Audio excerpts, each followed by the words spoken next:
in France. The first Illuminist overthrow of a nation was the French Revolution.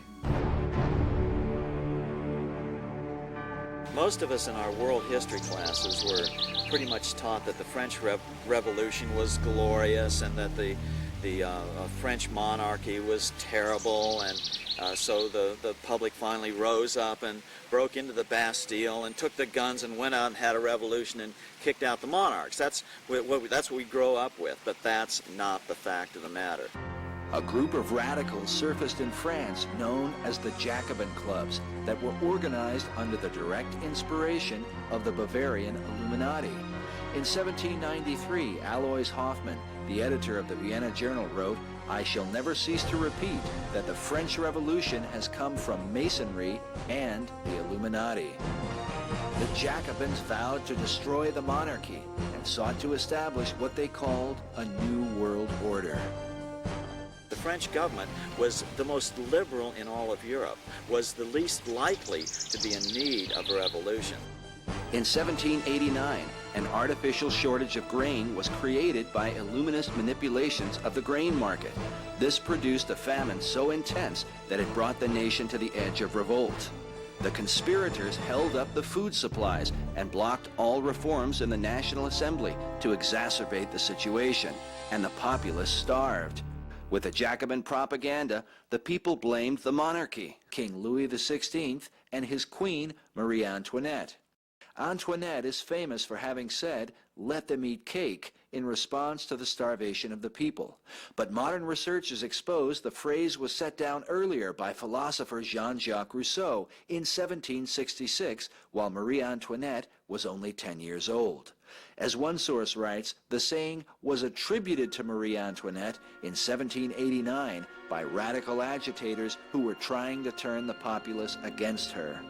As a result of such lies and propaganda, King Louis XVI and his queen were overthrown and murdered on behalf of the revolution.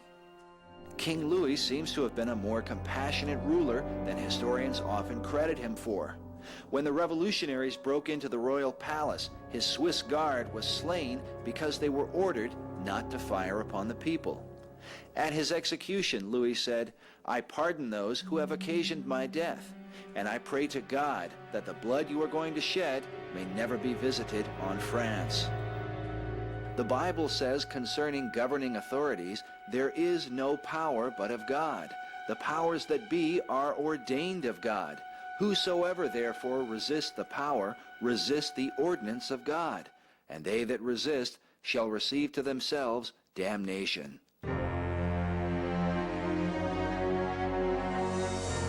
While pretending to fight for the rights of the people, the Jacobins with their satanic agenda became more bloody and tyrannical than most monarchies have ever been.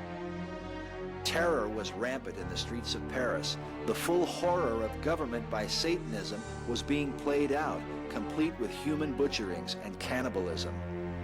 During the Reign of Terror, approximately 18,000 citizens were sent to the guillotine, and many more died in prison without being formally brought to trial. Adam Weishaupt sent his hand-picked representative into Paris, a man named Anacharsis Cloots. Cloots arrogantly claimed to be the orator of mankind and called himself the personal enemy of Jesus Christ. He then set about to remove all traces of Christianity from France. He even abolished Sunday and attempted to create his own calendar. But perhaps the most ghastly and horrific element of the French Revolution was a program that would set a pattern for wicked governments ever after. In 1793, the revolutionary leaders embarked upon a fearful new project called depopulation. They attempted to reduce the population of France, which at the time was 25 million, they decided they were going to reduce that down to 16 million.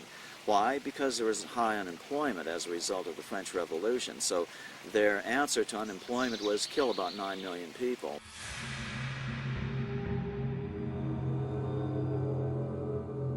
The Jacobins toiled over maps and selected in each region the number of citizens to be murdered. In Nantes, 500 children were killed in one butchery. and 144 poor women who sewed shirts for the army were thrown into the river. Stone quarries were a favorite site for mass extermination, and it was said that many quarry operators had to shut down due to the piles of bodies. While the depopulation program failed to achieve its goal of slaughtering 9 to 17 million people, the death toll taken at the time records about 300,000 murdered.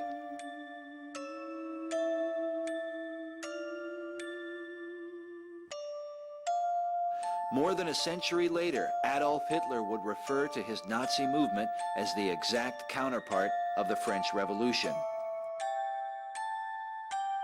Dr. Brzezinski, the former National Security Advisor in 1993, estimated that in the 20th century, 167 to 175 million lives were deliberately extinguished by politically motivated carnage. Many have come to believe that such carnage began with the Jacobin depopulation program.